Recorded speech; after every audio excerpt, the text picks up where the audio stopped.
gracias por acudir a esta plataforma progresista. Hoy tenemos a un conferenciante que es José Luis Sánchez Gómez para hablar de un tema de una actualidad que es el calentamiento global. José Luis Sánchez Gómez es doctor en Ciencias Físicas por la Universidad de Valladolid, catedrático de Física Aplicada, dirigido tesis doctorales, experto en clima, forma parte de la Asociación Meteorológica Española y ha sido también presidente de otras asociaciones meteorológicas en Latinoamérica. Entendemos que es la persona que puede hablar sobre el tema del cambio climático para poder entender los procesos que se están produciendo y a partir de ahí tomar las medidas que entendamos que sean más necesarias. En este momento tienes la palabra, José Luis, para empezar esta charrada y al final, después de estos 30 o 40 minutos, tendremos una serie de preguntas para poder completar tu presentación. Pues de todos los planetas que tenemos y que están ahí representados, la Tierra tiene un elemento singular que es la atmósfera, y la atmósfera es la que nos permite vivir. No nos permite vivir en Marte, no nos permite vivir en Júpiter, ni en Venus, ni en Mercurio, etcétera, etcétera. Y está a una distancia determinada del Sol, y esa distancia, junto con la composición de la atmósfera, es la que hace que este planeta sea habitable. Decía que se emite más energía que la que llega. Toma ya, ¿y esto por qué es? Es decir, la temperatura de la Tierra, por tener una temperatura, está emitiendo más energía que la que le llega del Sol. ¿Y esto por qué es? Bueno, pues vamos a ver qué es el efecto invernadero. El efecto invernadero es ni más ni menos como un invernadero. Los rayos del Sol tienen unas características, que es lo que llamamos una longitud de onda, que es capaz de atravesar ese cristal, que en este caso en vez de ser un cristal es lo que llega a la superficie de la Tierra, a nuestro habitáculo, y llega a una serie de longitudes de onda que tienen unas características. Cuando llega, penetra, llega, calienta la superficie de la Tierra, y la Tierra, como tiene una temperatura afortunadamente muy inferior a la del Sol, pues emite también una energía, emite también una radiación, lo que llamamos radiación infrarroja. Pero esa radiación infrarroja es distinta que la que ha llegado del Sol, no tiene nada que ver. De hecho, los ojos no lo ven.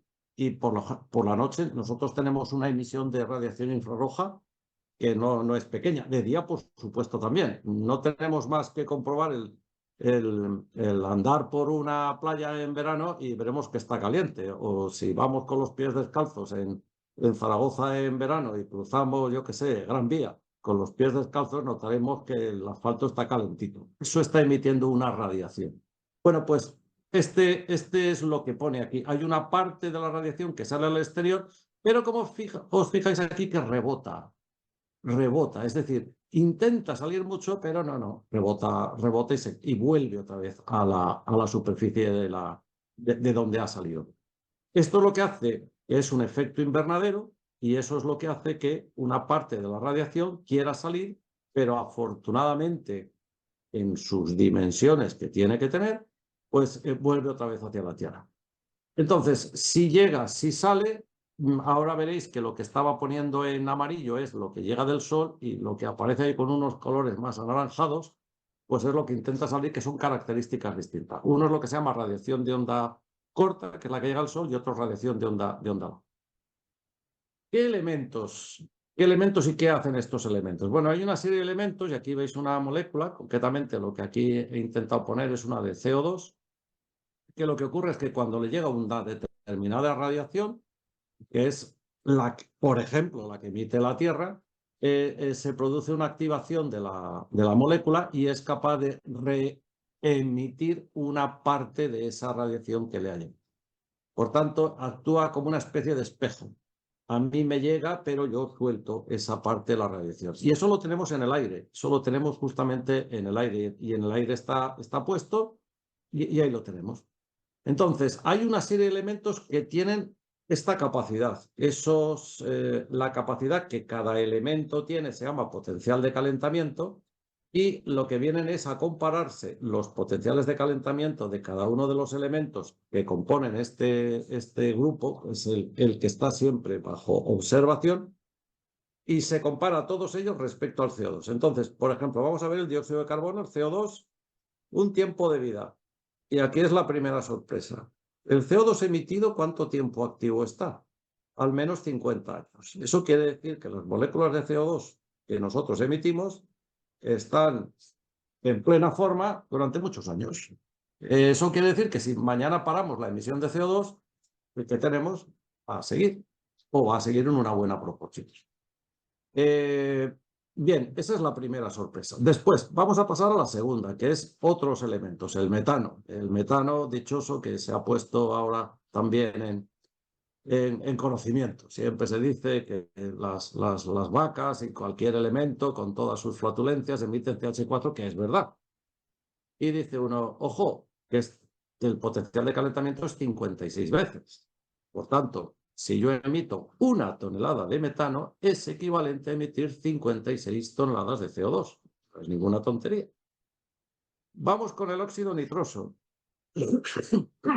El óxido nitroso, que tiene, afortunadamente el CH4, como veis ahí, tiene un tiempo de vida más pequeñito. Pero ahora el óxido nitroso, ahora ya empezamos la locura, 120 años. Óxidos nitrosos, hay muchas emisiones de óxidos nitrosos. Vienen muchas veces de las lagunas, de los estanques que están, bueno, pues no en muy buenas condiciones de oxigenación y de otros elementos. También, por supuesto, pueden emitirse de forma antropogénica. 280 veces en comparación. Eso quiere decir que 1 kilo de óxido nitroso es equivalente a 280 kilos de emisión de CO2. Y ahora pasamos a los hidrofluorocarbonos, que ya eso es la locura. Están activos 264 años, son los HFC, dichosos, 9.100 veces. Bueno, eso ya es una cantidad muy seria. Y luego están los perfluorocarbonos, CF4, tiempo de vida 50.000 años. Es decir, aquí ya no quedamos ninguno. Y por mucho que nos empeñemos, no vamos a. Y 4.400 veces el potencial de calentamiento. Y el hexafluoruro de azufre, que se utiliza en algunas operaciones industriales, pues ya 3.200. ¿Qué quiere decir esto? Vamos a ver. Hay una cosa que veréis alguna vez que aparece en los textos y en los informes, se llama CO2 equivalente. CO2 equivalente quiere decir que tú haces la suma de todos ellos en comparación con el CO2. Me explico. Si tú en un país emites, voy a poner una tontería, 1 kilo de CH4, 1 kilo, y 1 kilo de CO2, estás emitiendo 57 kilos de CO2 equivalente. Es decir, lo transformas en potencial de calentamiento. Eso es importante para ver los informes y para entender qué es lo que significa. Normalmente se hace a 20 años. Hombre, si lo hago a 100, pues me pueden cambiar los datos, pero normalmente se hace como potenciales de calentamiento a 20 años. Bien, esto es el potencial de calentamiento. Aquí me falta uno, que es el vapor de agua. Y el vapor de agua tiene potencial de calentamiento también. Y el vapor de agua es difícilmente evitable, porque en la atmósfera lo hay. Tiene un tiempo de vida reducido y además es muy variable. Pero fijaros que si nosotros cambiamos la temperatura del mar, estamos aumentando la evaporación. Y si aumentamos la evaporación, deberíamos de intentar meter ese potencial de calentamiento de alguna manera. Pues no se está metiendo. Entonces, en los modelos eso todavía está un poco en el aire de cómo se va a hacer. Bien, ¿qué ventajas tiene el efecto invernadero? Bueno, si fuéramos como uno de esos planetas que no tiene gases de efecto invernadero, nuestra temperatura estaría alrededor de -18. Es decir, la vida no sería posible. Eso está claro. Gracias a tener gases de efecto invernadero, pues nuestra temperatura está alrededor de 15. Bueno, la estamos subiendo un poquito, pero está alrededor de 15. ¿Esto qué significa? Pues que está muy bien tener gases de efecto invernadero, pero claro, cuidado. Vamos a ver hasta qué concentración la podemos tener y de alguna manera pues tendremos que ver si estamos alterando y qué es lo que alteramos, porque al fin y al cabo esto siempre es igual. José Mota tiene una frase muy típica que es las gallinas que entran por las que salen. Y esto es la radiación que llega por la que sale. Y tiene que salir. Salir a pesar de todo eso, tiene que salir. Entonces, si no hacemos que salga todo lo que debería de salir, la Tierra, ¿qué es lo que hace? Pues cambiar su temperatura y aumentar. Pero a partir de ahí empieza un ciclo. Bien. Hay una cosa para los negacionistas y además creo que para el público en general. Siempre se habla de la época medieval y el óptimo climático. Voy a detenerme un poco en esta parte porque me parece interesante. A lo largo de la historia de la Tierra ha habido muchos cambios climáticos. Eso no lo duda nadie, nadie, absolutamente nadie.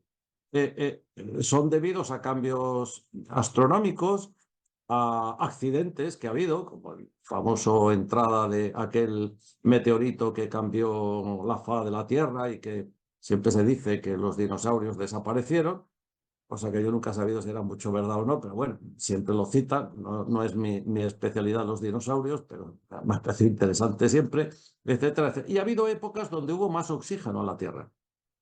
Si hubo más oxígeno fue una pena porque también tenía más capacidad los bosques para quemarse y se quemaron.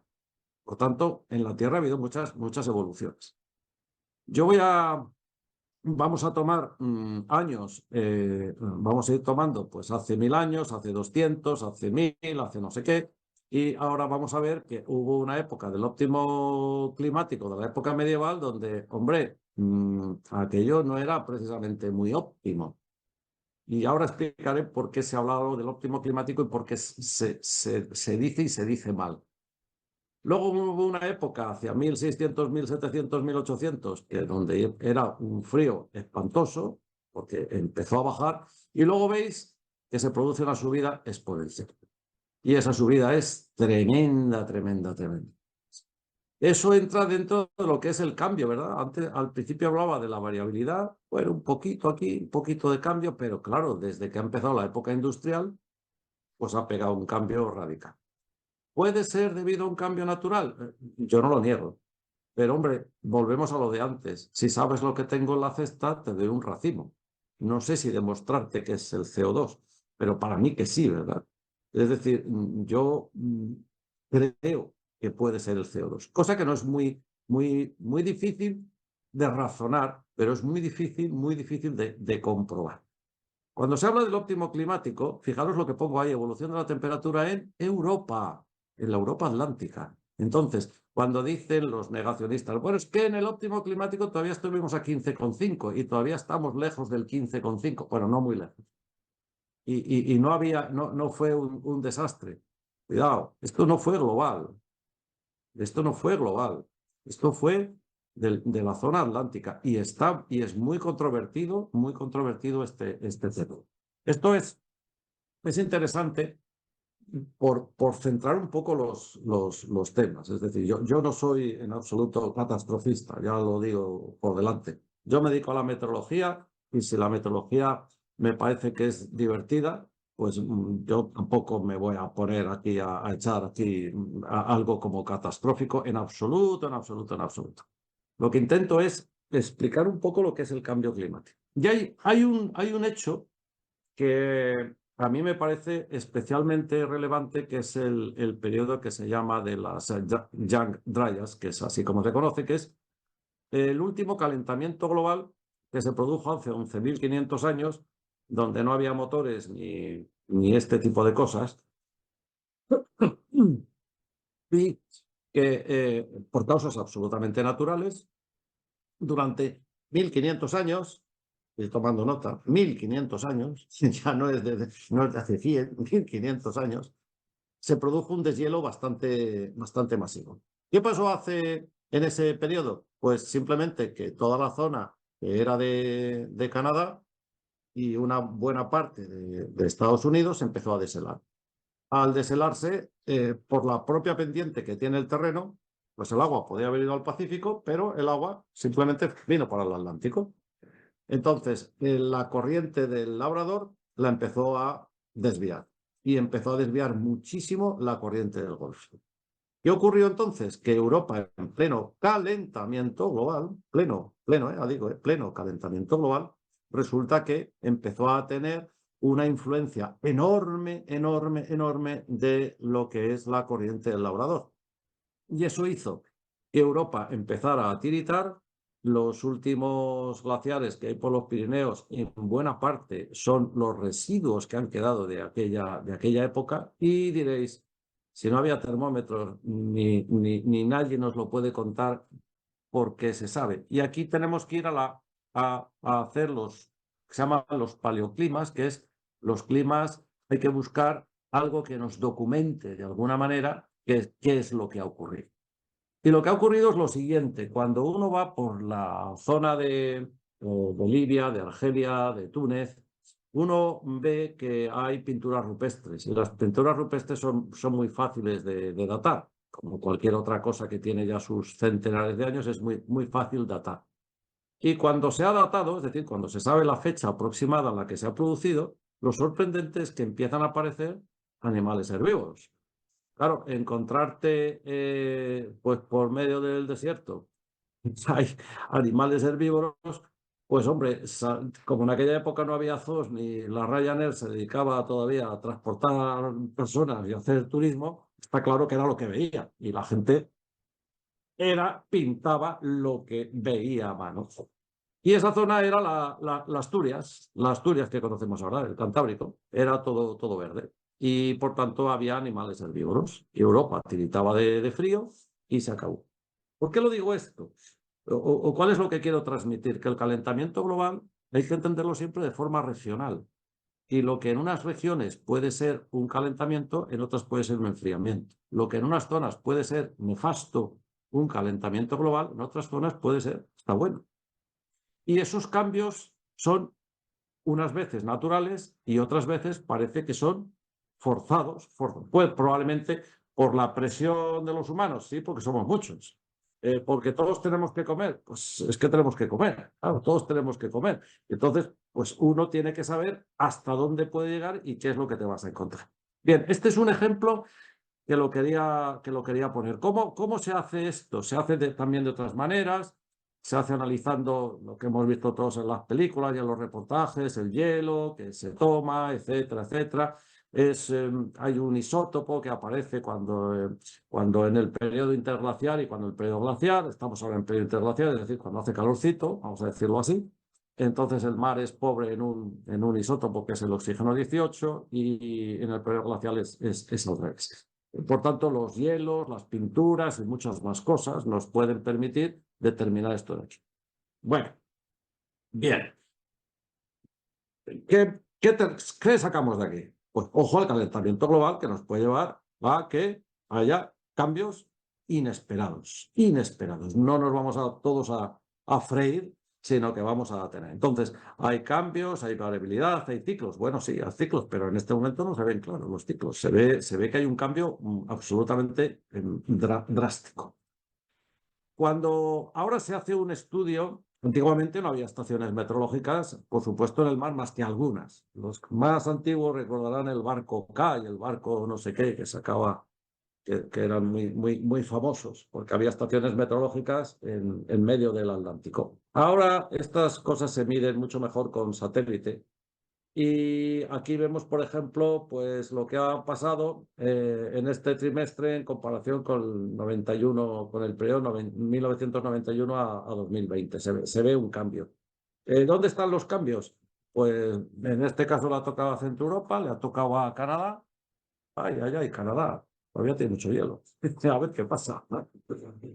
Y bueno, pues ahí está. Ahí está, se va mirando. Vamos recorriendo récords tras récords de temperatura en el mundo.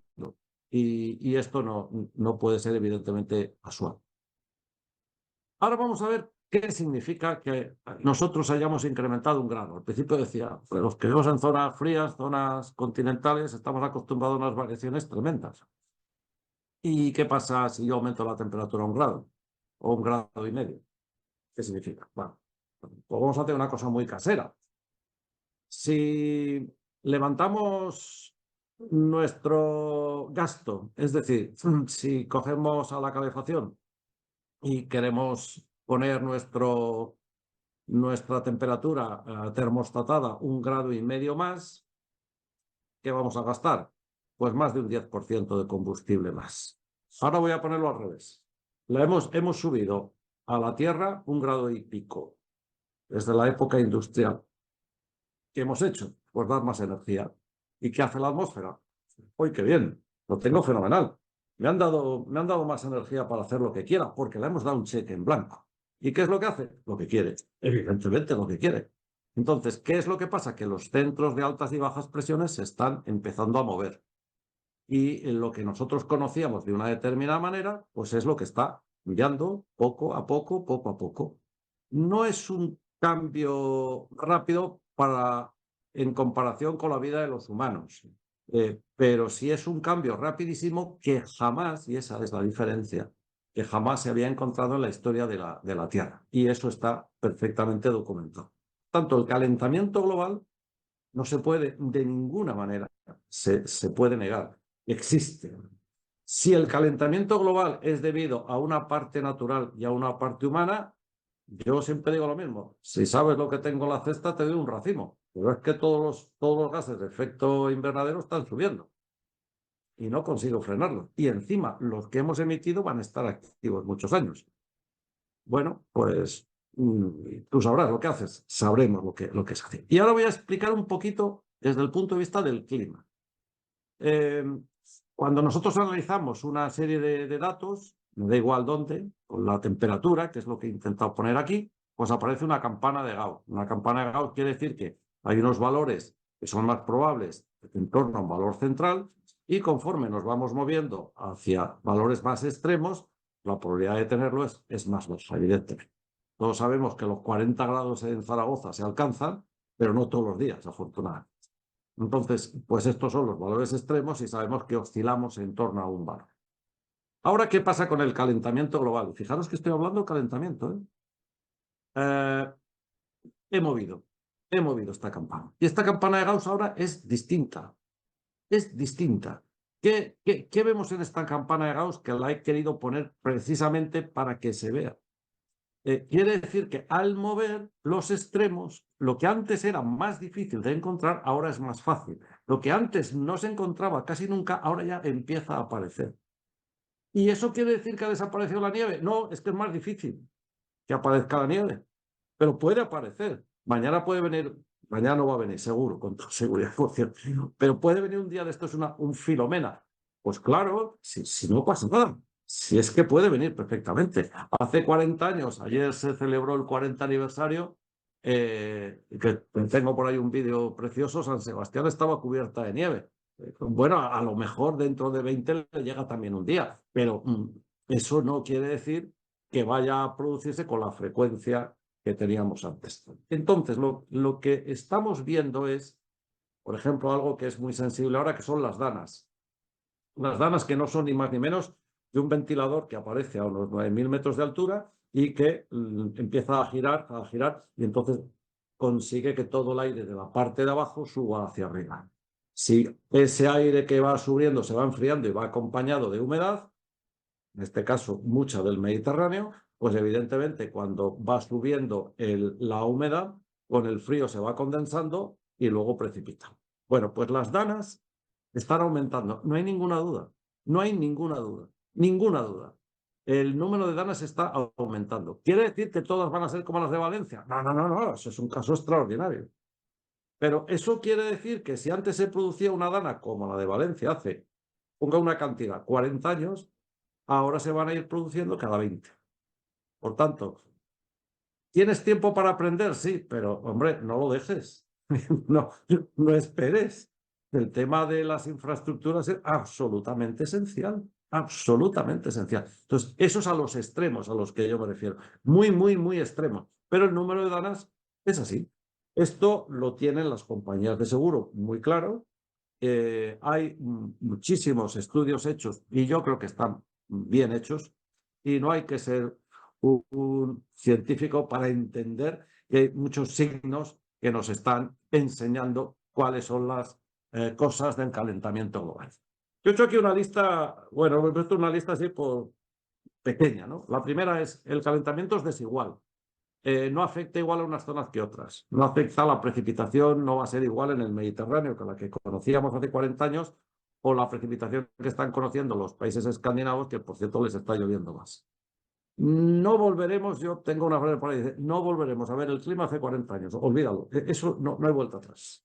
No la vamos a conocer, ni nosotros, ni nuestros hijos, ni nuestros nietos, ni nuestros bisnietos, no, olvídalo. Es imposible. ¿Por qué? Porque hemos emitido tal cantidad de gases de efecto invernadero que van a estar activos. Por tanto, no hay vuelta atrás, vaya. Por lo menos esto es así. Las situaciones extremas, pues cada vez son más frecuentes. Fijaros que a veces aparece algún reportaje en televisión, en los telediarios, diciendo, cuando ya me estaba recuperando de la dana del no sé qué, me ha venido esta nueva y me ha matado. Claro, si hiciéramos las cosas bien y en las zonas inundables no pusiéramos a construir, pues lo mismo hacíamos algo bueno. Pero eso ya, ahí entra la política. ¿Va a haber muchos más fake news? Uy, sí, sí, claro, es que esto son, bueno, todo es calentamiento global o todo es negación. Tenemos aquí todos los que yo llamo los creadores de contenido, o se llaman así, que yo les llamo inspiradores de contenido. Esto va a proliferar como la espuma, porque es que no se va a saber lo que es bueno o lo que es malo. Hombre, yo siempre digo lo mismo, caramba. El informe de la ONU en el IPCC, que son 800 páginas, yo creo que se lo han leído media docena de personas en el mundo. Media docena, no creo que nadie más. Pero hombre, no hace falta ser el más listo de la clase para saber que esto está cambiando. Y que no hay cosas nuevas, que simplemente es que se repiten más. La frecuencia de repetición es mayor. Esto lo vemos, por ejemplo, en el verano, lo que hemos bautizado como el veroño, ¿no? Que antes yo me acuerdo que para las fiestas del Pilar había un cambiazo enorme y ahora va notando que este otoño se va alargando. Digo las fiestas del Pilar como podría decir cualquier otra cosa. El número disminuye el periodo de heladas, eso quiere decir que las plantas descansan menos. Bueno, pues eso también hay que tenerlo en cuenta. ¿Hay cambios en las precipitaciones? Sí, sí, esto es uno de los temas preocupantes, por ejemplo, en la península ibérica. En las reservas hídricas, pues también, por tanto, no pensemos que vamos a poder obtener electricidad como la teníamos hace 40 años, echando mano de nuestras reservas hídricas en los embalses. Y hay alguna parte que a mí me preocupa un poco más, que son los cambios en las corrientes marinas. Tenemos aquí las superficiales y las profundas, y mientras que sean las marinas, las superficiales, bueno, pero como nos cambian las profundas, nos vamos a enterar, porque no tenemos ni idea para dónde vamos a ir a parar. Pero como nos vamos a tener que adaptar a toda velocidad, pues no sé por dónde vamos a tirar. Yo esa es algo que, fijaros, os ponía antes el ejemplo del periodo el último calentamiento, para que fuéramos conscientes de que a pesar de que los modelos que son globales nos dicen por dónde vamos a ir y demás, cuidado, que tenemos una historia relativamente reciente de aquello, fue un cambio absolutamente radical. ¿Subida del nivel del mar? Sí, evidente, claro. Pero por dos cosas, que parece que una se olvida. Hombre, si la temperatura aumenta, esto se dilata. Por tanto, no olvidemos nunca la dilatación, que la pobre, como esto debe ser física y la física debe ser difícil, pues entonces parece que nadie la echa en cuenta. Pues sí, sí, claro que la fusión del hielo, por supuesto que sí.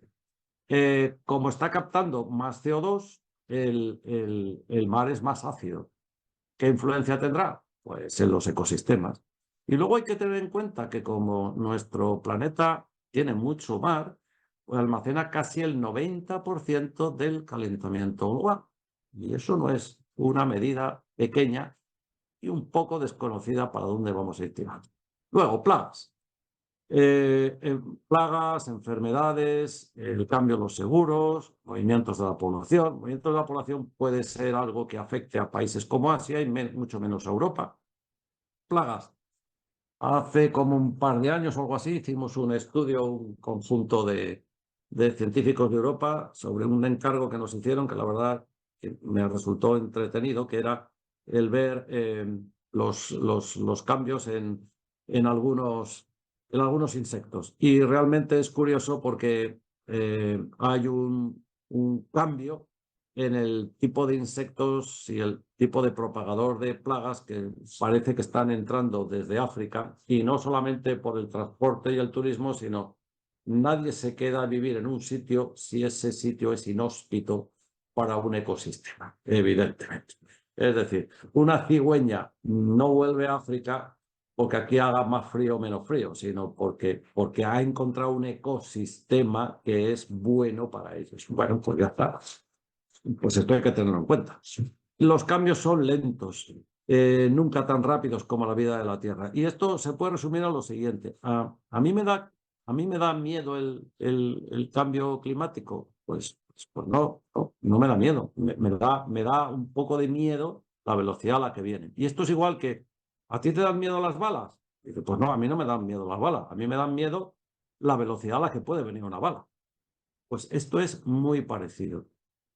Eh, claro, nosotros tenemos tres conceptos que tenemos que manejar, que son la peligrosidad, que es la evolución de que ocurra un evento meteorológico adverso. Pues sí, esto va a ir aumentando, paso de uno lado a otro. La exposición, pues hombre, lo que hay que reducir es la exposición de la población, es que hay que empezar por ahí, hay que empezar por ahí. Y luego la vulnerabilidad, pues comprende todas aquellas medidas predictivas, es decir, que la predicción cada vez sea mejor, etcétera, etcétera. Pero la exposición es clave. Y todo eso, el conjunto de esas tres cosas es lo que nos da el riesgo. No vamos a acabar con el CO2 a base de subir impuestos. Vamos a acabar con el calentamiento global con una cosa muy sencilla, que es disminuir la exposición. Y hay que enseñar a la gente que estamos en otra época. Hay que dar pedagogía, hay que hacer infraestructuras, hay que pensar que tenemos margen, que no es para mañana, que tenemos margen de actuación, pero que no podemos tirarnos 20 años diciendo, hoy es que hay cambio climático. Sí, pero ¿y tú qué haces? ¿Y tú qué haces? Pues lo primero es adaptarte a toda velocidad, luego ya vas mitigando en la medida que puedas, que yo insisto, en la medida en que se puede. No soy muy optimista en la mitigación, no lo soy. Personalmente no lo soy. Estamos queriendo que para el año 2050 no hayamos llegado al 1,5 grados desde el principio de la época industrial. Pero si ya vamos en 1,3 y estamos en el 2025, Dios mío, si es que vamos a superar el 1,5. Y los impactos están muy bien estudiados. Si alguien quiere saber algo más en profundidad, hay una posibilidad, hay unos textos magníficos hechos por la Oficina de Cambio Climático donde hablan sobre el impacto en distintos aspectos. Son trabajos muy, muy bien hechos. ¿Cuál es el impacto económico? Pues en el 2050, en comparación con el presente, pues aquí lo tenéis, desde los más negativos hasta los más positivos. Curiosamente, la España no estamos mal, pero la España del norte está un poco peor que Andalucía, cosa que ya sabemos. Mira Estados Unidos, no está tan mal, ¿eh? No está tan mal. Los países escandinavos probablemente les venga bien el cambio. Canadá, es probable, tenga parte positiva. África, malísimo, fatal, fatal. India, pues ahí está, y tienen mucha población. Y el sudeste asiático van a tener muchos, muchos, muchos problemas porque el mar va a inundar zonas. En definitiva, sí hay que hacer medidas para mitigar, por supuestísimo que sí. Pero lo urgente, lo que es ahora para mañana, es la adaptación. Eso tenemos que hacerlo muy, muy rápidamente. Y me parece que me he pasado de tiempo, espero no haber sido excesivo.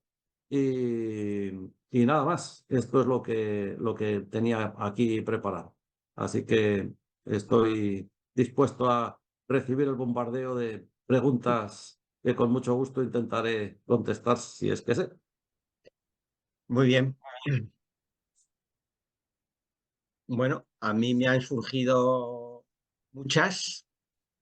Eh, Tu charla ha querido ser, por decirlo de alguna manera, amable, porque hay otras voces mucho más catastrofistas. Ujú. eh, y claro, esa es un poco la primera pregunta. Eh, mm, ¿Qué sería mejor para adaptarnos? Hablar de que tenemos tiempo y de que las cosas, hay tiempo para hacer las cosas, o que realmente las cosas van a ser muy difíciles si no las hacemos cuanto antes mejor y cuanto más mejor. Porque claro, has hablado de los Eso es. efectos del calentamiento que son muy claros, pero claro, hablas, por ejemplo, de la subida del nivel del mar.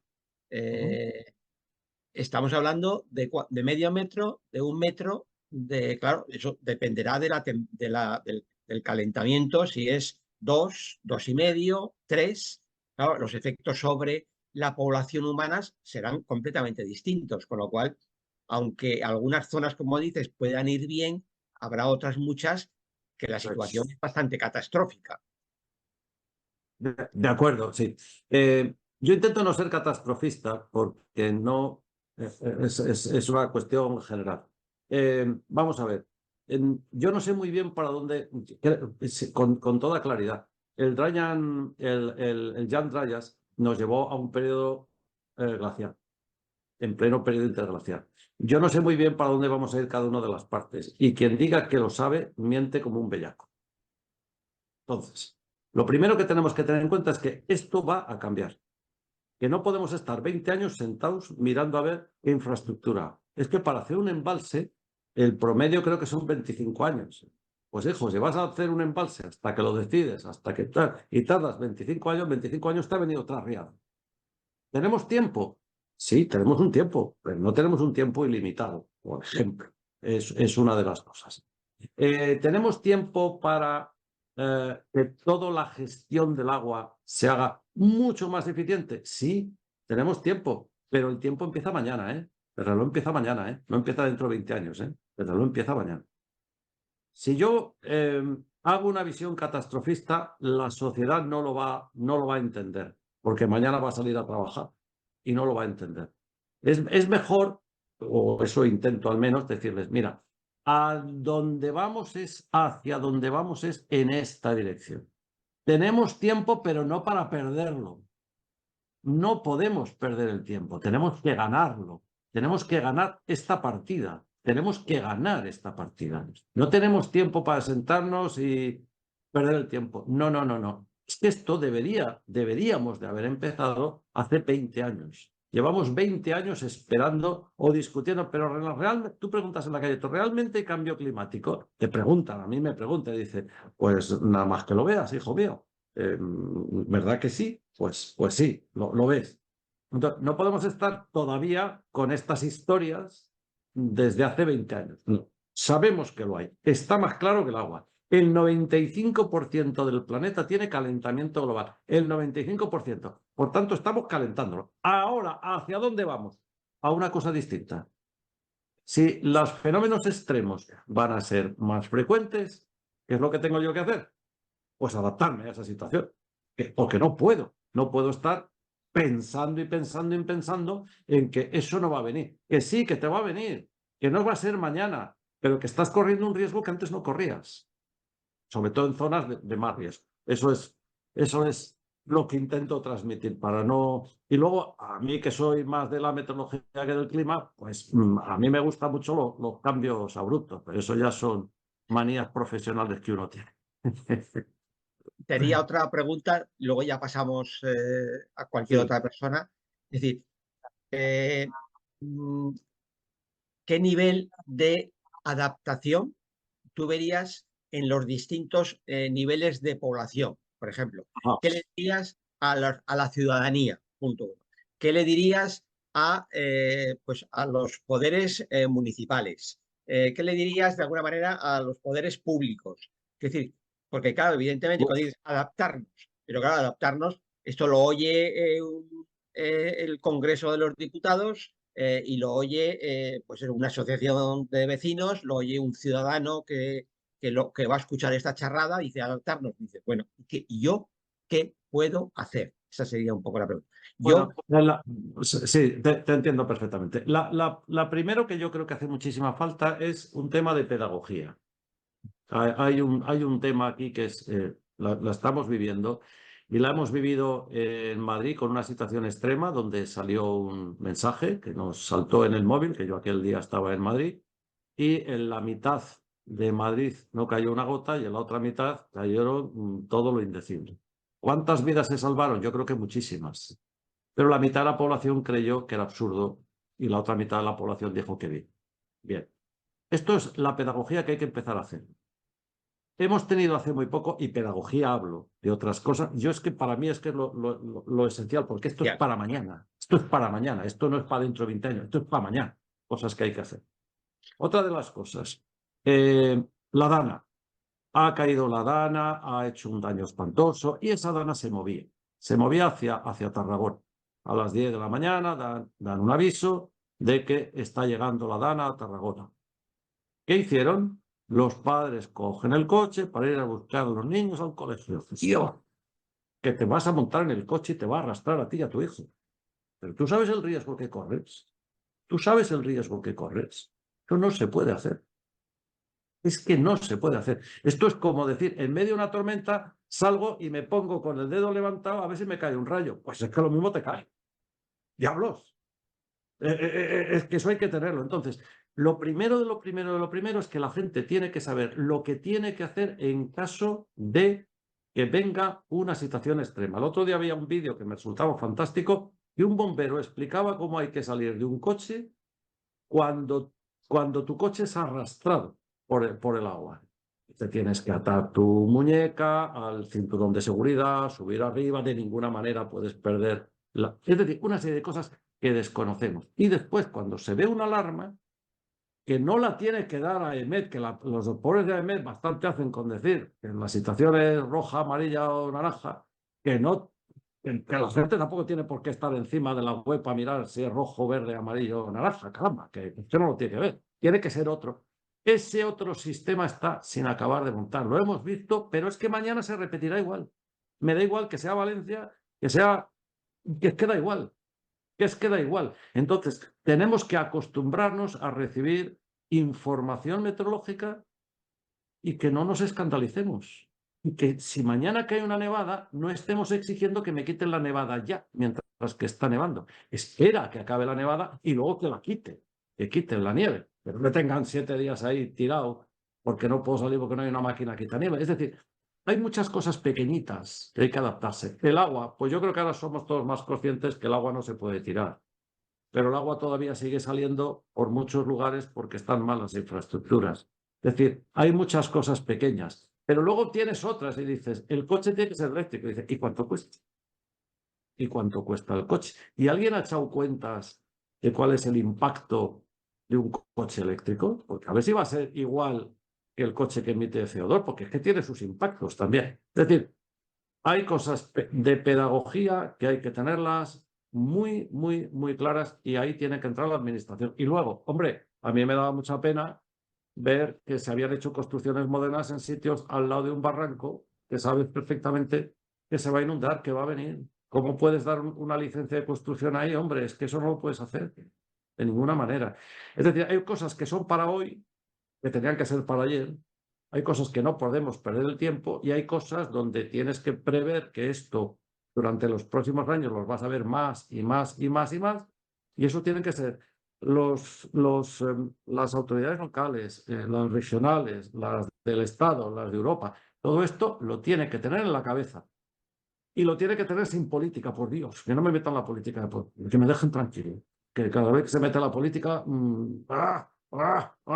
ya el cambio climático, yo no sé si es de derecha o de izquierda. Me importa 3 pepinos, si es que lo tenemos aquí. Si es que es de todos, diablos. Bueno, esa es la opinión que tengo. A ver, ¿alguna persona quiere intervenir? Veo manos por ahí Bueno, levantadas. José Luis, ponte el micrófono. Cristina, primero la palabra. Ah, Dásela a Cristina, por favor. no la estaba viendo. Que bueno, yo creo que ha sido tu primero, José Luis, pero bueno, que, que muchas gracias, lo primero de todo, José Luis, ponente, por la charla. A mí me ha interesado mucho porque yo soy geóloga de profesión, entre otras cosas, o sea, de profesión porque es lo que he estudiado y porque la profeso, la geología. Cuando yo estudié, me acuerdo, tenía un profesor, Javier Martínez Gil, que supongo que muchos de vosotros conoceréis, que ya en aquel momento ya nos estaba hablando, hace 35 años, ya nos estaba hablando del cambio climático. Y no es que fuera una panda de ecologistas, no, o sea, era un catedrático de universidad dando clases a gente de cuarto de carrera.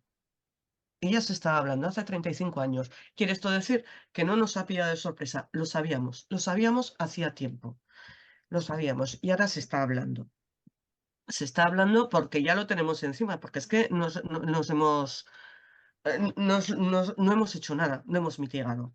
Entonces, eso es una de las cosas que yo quería dejar claro, que eso es una cosa que existe. De todo lo que has estado hablando, ha habido varias cuestiones que me han gustado mucho. Lo primero, no conocía los datos de lo de Izaña, me lo voy a buscar y lo voy a ir siguiendo porque me parece súper interesante. Me En queda AEMET, una. en AEMET lo tienes y lo Vale, puedes vale, seguir vale, en la pues me lo web. buscaré En la web. porque está muy bien, sobre todo esa falta de perturbación de CO2.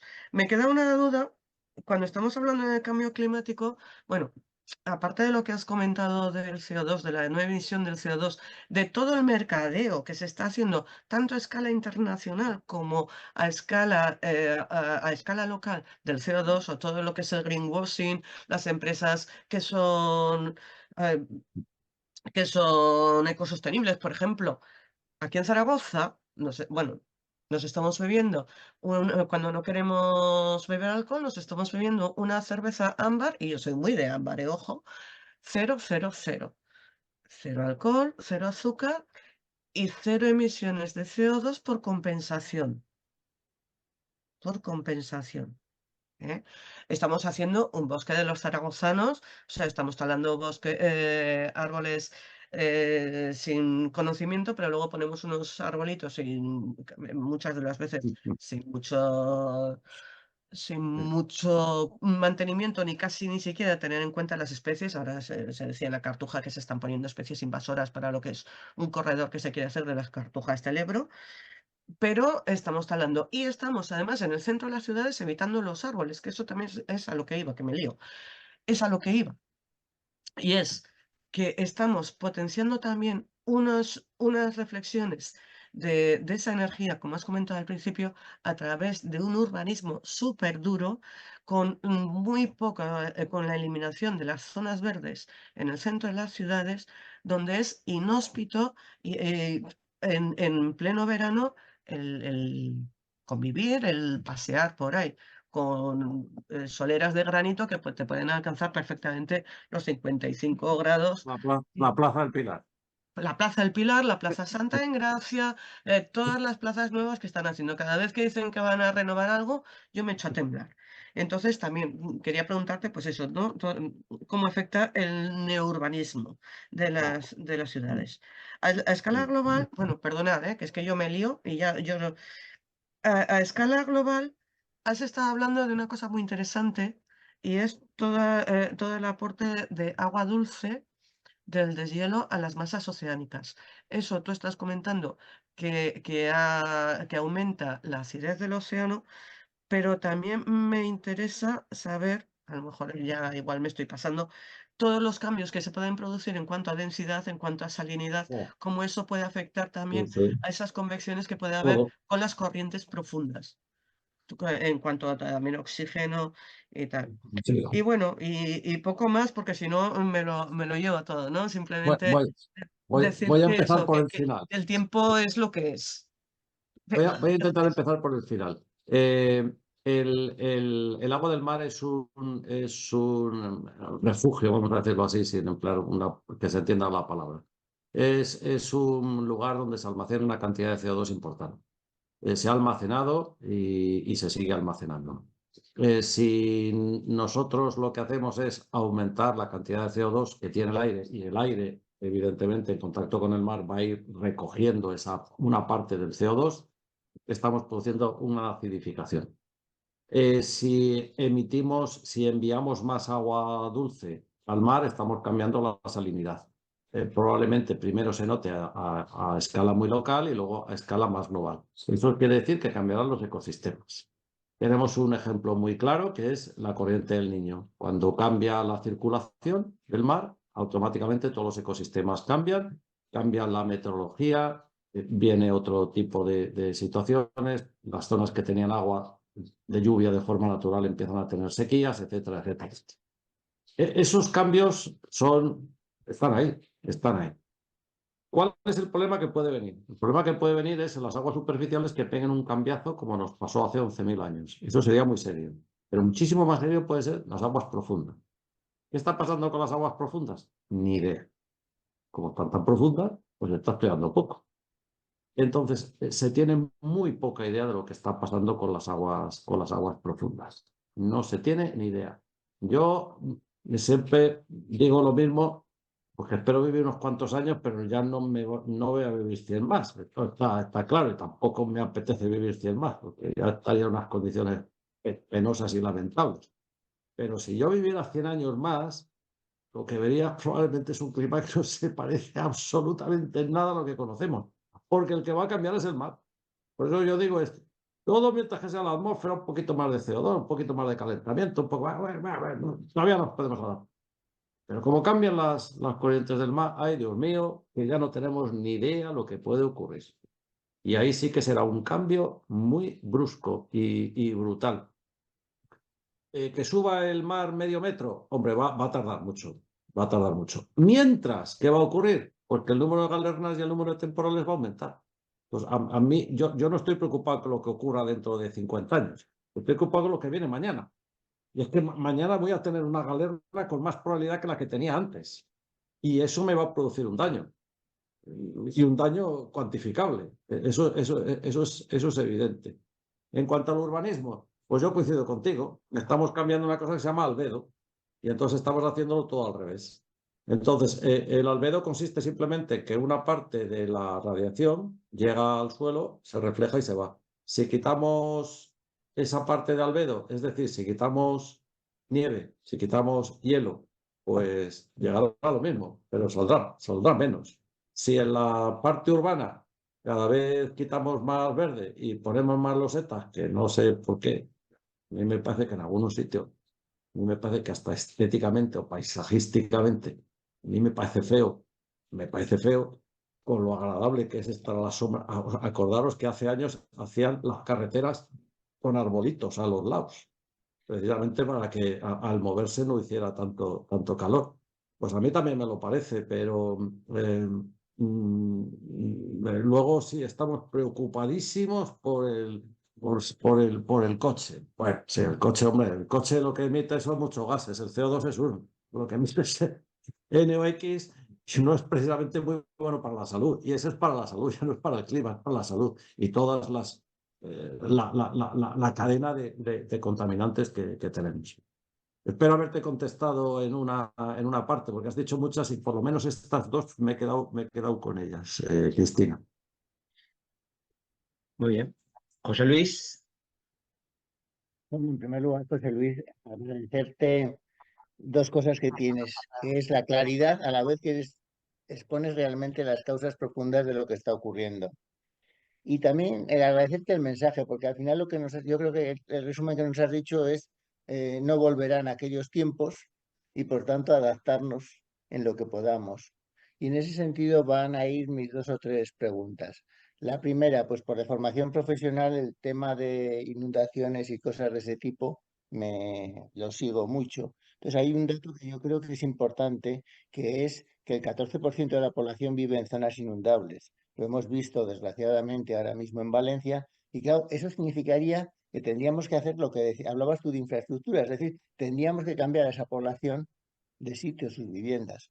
A mí me parece, por ejemplo, que lo que ha sucedido en Valencia, si se vuelve a reconstruir en el mismo sitio, pues evidentemente seguirá habiendo un riesgo similar al que había. No similar, porque como tú has dicho, va a ir aumentando. Entonces, eso es una cuestión que quería conocer un poquitín, qué es lo que piensas. La otra formación profesional que tengo es la agricultura. Entonces, claro, por ejemplo, Aragón tiene un potencial frutícola muy grande. Estamos viendo ya una de las cuestiones, Auladey lo está estudiando, el tema de la disminución de las horas de frío que son necesarias para que la fruta se desarrolle, porque los frutales naturalmente han escogido un sistema muy inteligente, que es que durante el invierno duermen y se preparan para la primavera. Por desgracia, si no tienen horas de frío, pues ese proceso no se da. Entonces vamos a tener una adaptación de la agricultura que va a tener que ser también necesaria y que implica también el que se tomen algunas medidas y, como tú dices, se haga mucha pedagogía, porque mucha gente del campo sigue pensando que, que bueno, esto es una cosa temporal y que ya volverán los tiempos buenos. Y luego tenía interés en que hablases un poquitín de una de las zonas en que se está produciendo ya el cambio muy, muy acelerado, que es la zona de Teruel. ¿Qué está pasando en la Ibérica? Bueno, a ver, las partes. Primero, la parte de inundaciones. La parte de inundaciones, la verdad es que es tremendo. Si mañana vas a construir un embalse, aunque sea aumentar un poco la altura, y el pantano de Yesa es un buen ejemplo, no sé cuántos años ha tardado en subirse unos centímetros de altura, o 25, debe haber sido por ahí, más o menos.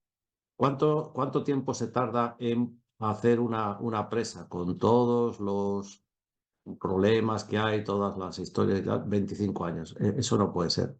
No, no podemos, porque en 25 años ha llegado otra y lo ha llevado para adelante. Eso no puede ser.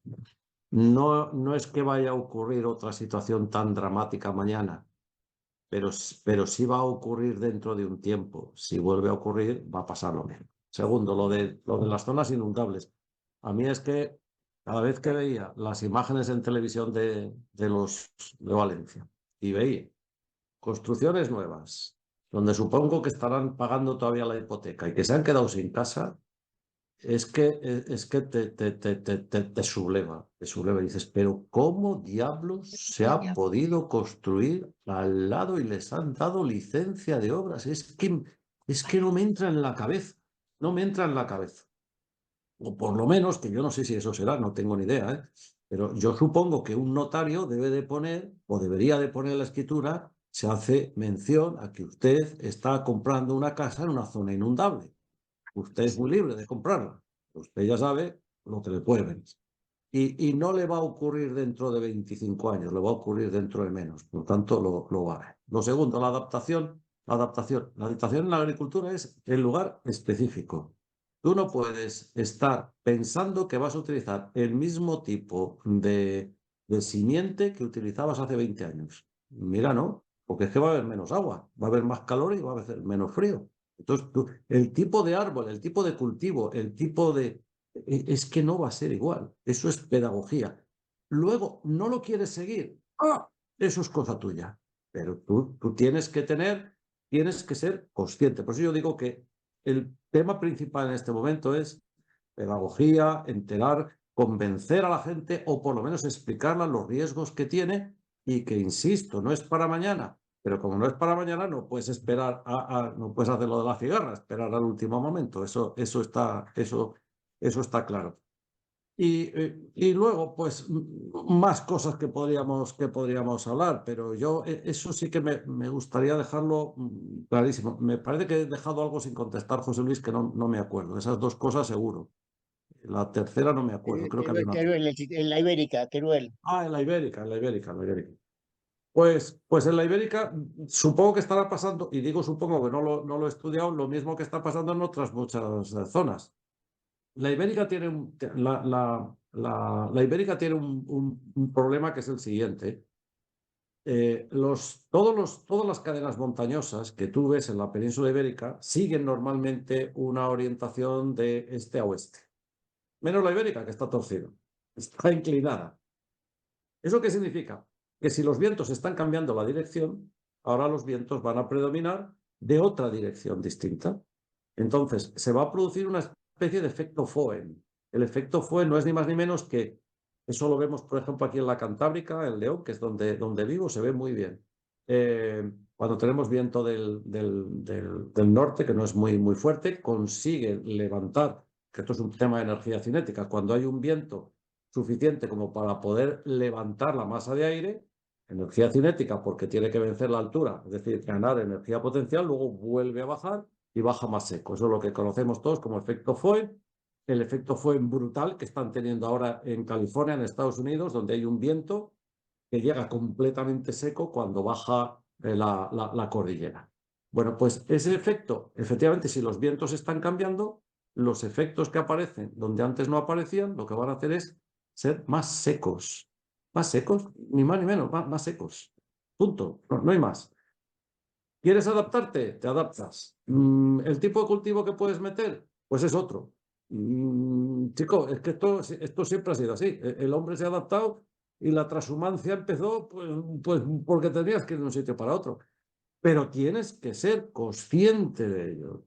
Vuelvo a decir, hay que hacer muchísima pedagogía diciendo, si esto pasa, que está pasando y lo estamos viendo, ocurre esto. Esto no tiene la explicación que normalmente la gente dice, es que han puesto la vía del tren o hay una avioneta que se lleva no sé qué. Eso yo me pongo negro porque hay mucho oscurantismo detrás de ello y es perder el tiempo. No, no, no, no, no. Esto es una causa del cambio que se está produciendo. No es fulanito porque ha puesto una torre o yo qué sé.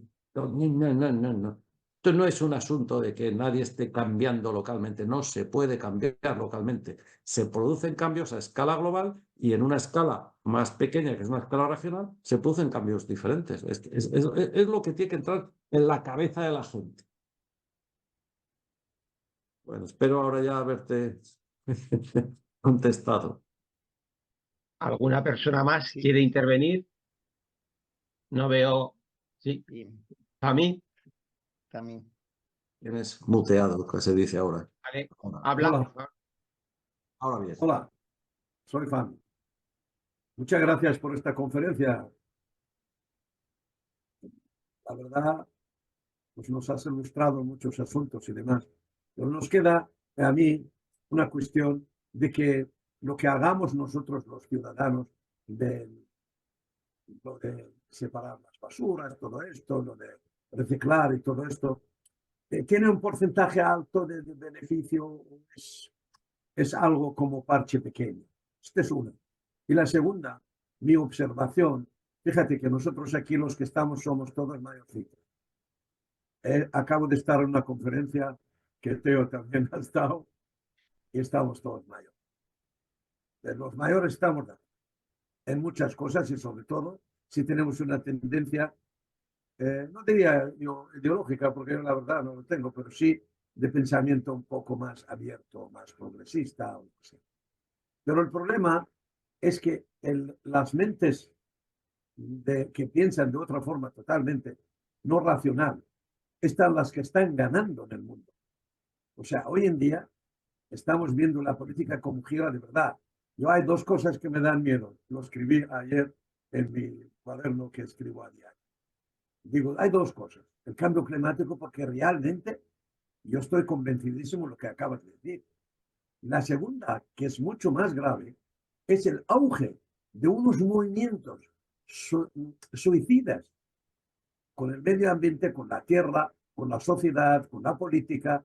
O sea, gente que han elegido a un señor que es vamos, que está fuera de control, totalmente. Y quiere hacer esto, quiere hacer, o sea, bueno, además no hablemos de los cambios climáticos o lo que él diga de alguna cosa u otra. Lo que sí que me llamó la atención, por ejemplo, también en contra de muchos que estos están abogando por el cambio climático, me recuerda a Al Gore, que seguramente todos vosotros os acordáis. El tío, mientras era el vicepresidente de Estados Unidos, no hizo nada. Termina de ser vicepresidente y empieza a dar conferencias sobre el cambio climático y lo que tenemos que hacer, y viene en un avión privado, le meten no sé cuántos millones de dólares por una conferencia, en un sitio y en otro, y al final quiere que yo tire la lata en no sé qué y comprar 4 estos y hacer un sitio en mi casa para tirar las cosas en su sitio. Entonces yo creo, disculparme que quizás yo creo que hay que hacer pedagogía, pero en los colegios, en la gente joven. Se tienen que concienciar la gente joven realmente. Y tu conferencia ha estado tan suave, tan comprensible, no tan alarmante ni tan eso. Y entonces yo creo que ese tipo de discurso habría que meterlo en los colegios para que la gente joven no diga, oye, que no estamos hablando de Vox, que Vox haga lo que quiera en la política, pero que deje ese terreno de que es científico ya, que lo dejen aparte, que dejen esta presa que le tienen agarrada y con ello quieren tener más votos, que no sea motivo de tener más votos. Disculparme por esta reflexión tan sencilla. Pues yo casi fíjate, te diría que es probable que tú no entres en los foros de mis colegas americanos lo que piensan de Trump y el cambio climático. Pero no hablan muy elogiosamente precisamente de ello. Vale, eso es una parte. Los americanos votan lo que votan porque votan con la cartera y votan con la cartera. Y el cambio climático, el calentamiento global implica cambios y los cambios implican, como cuando tú te cambias de casa, que hay que pagarlo. Esto hay que pagarlo. Entonces, como nos están cambiando la casa, pues estamos haciendo mudanza. Y esta mudanza hay que pagarla de alguna manera. Es que esto es así de sencillo. Claro, cuando a ti te hablan de rascarte el bolsillo, maldita la gracia que te hace. Pero hay cosas, por ejemplo, ahí decías, reciclar. Pues claro que hay muchas cosas que están en tu mano, si eso todos lo sabemos. No tires el agua, recicla, procura mantener cosas sostenibles, procura, si puedes, poner todo aquello que sirve para abaratar la energía. Ahora hemos llenado esto de paneles solares. A mí me gustaría saber dentro de unos años qué se va a hacer con eso. Eso habrá que reciclarlo, ¿verdad? Y todavía no se sabe cómo se va a reciclar. O sea, es decir, aquí hay muchas cosas que se hablan. Bueno, tranquilos, vamos despacio y vamos a ir seguros. ¿Estás seguro que poner a todo el mundo con una batería eléctrica va a ser sostenible? Porque a lo mejor para el medio ambiente de tu casa o de tu urbe sí lo es, pero a lo mejor para otras zonas vas a tener que hacer un destrozo tremendo. Y la minería, que antes hablaba Cristina, que es geóloga, que seguro que conoce mucho mejor el tema que yo. Es decir, sí es importante que todo el mundo conozca los peligros y que sepa lo que tiene que hacer. Esto es algo, para mí, es fundamental. Y si el cambio climático lo sacamos de la política, pues Dios, sacarlo cuanto antes. Es que hay que sacarlo. Es que esto es como decir, es que andar por la calle es política, porque si vas por la derecha vas por la izquierda, pero mira, tendrás que ir por la calle. Tendrás que ir por la calle, digo yo. No, es que si vas por la derecha eres de derecha, si eres de izquierda eres de izquierda. No, mira, cambia tu discurso, que vas mal, que eso no es así. Esto es un asunto que nos atañe a todos, a todos. No metas política, mete lo que tienes que hacer, que es enseñar a la gente, decirle lo que hay, decirle lo que viene, al agricultor decirle, vete cambiando, que tu viña en 20 años va a producir menos. Por cierto, en el calentamiento global, se me ha olvidado decirlo antes, sabéis que las Islas Británicas empezaron a exportar vino.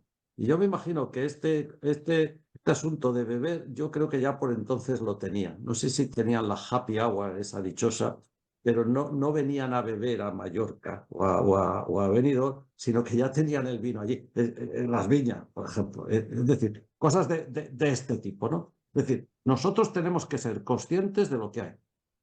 Si quitamos la política, mejor. No se va a leer un político 800 páginas del IPCC. Pero si hay que decirle, oye, Majo, esto no es para 4 años, esto es para 20. Tienes que tener un plan establecido. Las infraestructuras, tú una autopista no la planificas para 4 años, planificas para 50, para 100. Es igual que planificas una autopista, planifica también tus situaciones, habla con quien tengas que hablar, yo qué sé, y si te sale un animal y un de bellotas por ahí negando todo, dices, pues mira, contigo no cuento, chico, ¿qué le voy a hacer yo? Es que así es la vida, pero tengo que ir a procurar que la gente no tenga problemas en los años y tenemos una buena, lamentable, pero tenemos una buena lección que nos ha dado la naturaleza ahora. Pues pensemos, hombre, lo que hay que hacer. Diablos. ¿Alguna pregunta? José Luis, ¿quieres hablar también? Un pequeño comentario. Distingue José Luis entre la política con P mayúscula, porque cuando tú dices que hay que hacer acciones que afectan a todos, estás hablando de Sí, sí, política, de la política con P minúscula, que es que se ataquen unos a otros o algo sí, así. sí, claro, Sencillamente era esa sí, sí. pequeña Sí, comentario. tiene toda la razón. Hablo de las políticas como en aquella época de finales de los años 70, cuando se hicieron muchas cosas porque se ponían de acuerdo. Como ahora que una leña. Una pesadez, por Dios. Hubo un político inglés que dijo algo así, la gente está harta de expertos. Eh, Bueno, Hay un momento, tú conocerás a Fernando Valladares, un sí. científico del CSIC, que le han insultado en redes, le han amenazado. Entonces, existe un momento donde la ciencia está precisamente en riesgo de no ser reconocida por sus conocimientos. O sea, que realmente lo mismo que está pasando con otras profesiones, llámese periodismo, donde todo el mundo puede dar informaciones que no son ciertas, etcétera, ¿no? Entonces, estamos viendo un momento donde realmente la ciencia, con todos sus conocimientos, que puede que está ayudando a intentar reconducir esta gravísima situación, pues se está poniendo en crisis precisamente en los momentos que más lo necesitamos.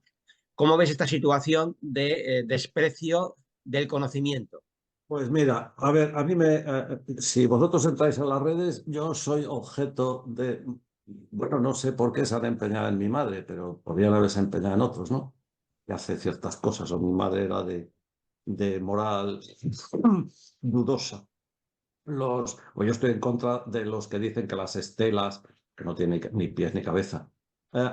Yo suelo utilizar aquí una frase, como ahora no vivimos un periodo donde las creencias religiosas no están en auge, se han buscado otro tipo de creencias porque al final el número de creencias se iguala, sean de un lado, sean de otro.